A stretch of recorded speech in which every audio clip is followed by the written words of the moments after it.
Ay, traffic.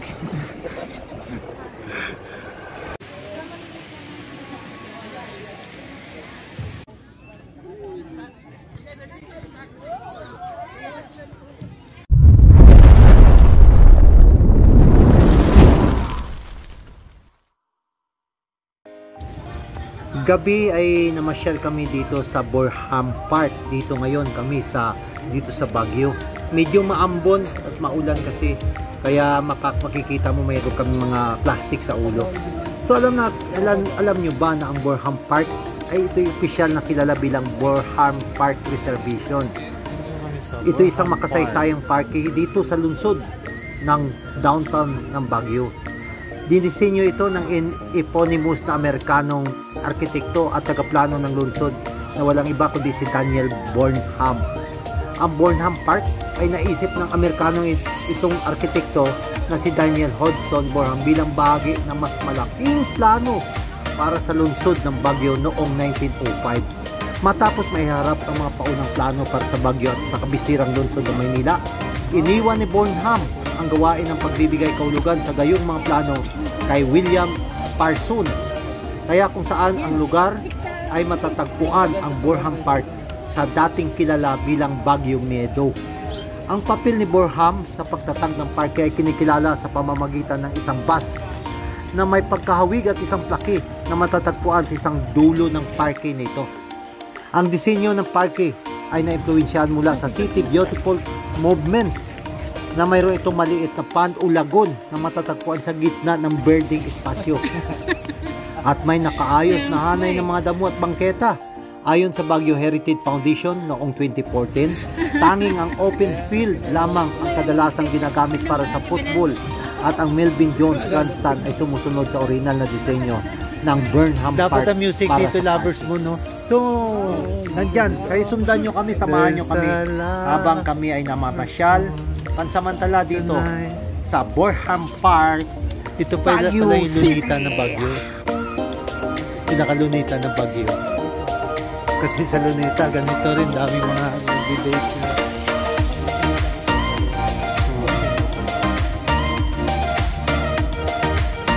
Very popular pa.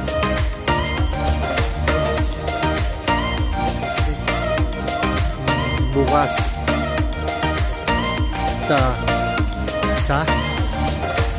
dyan eh.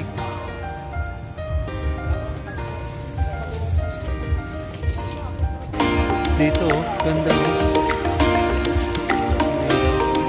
Ito, maganda mag-picture.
Nandun na yata.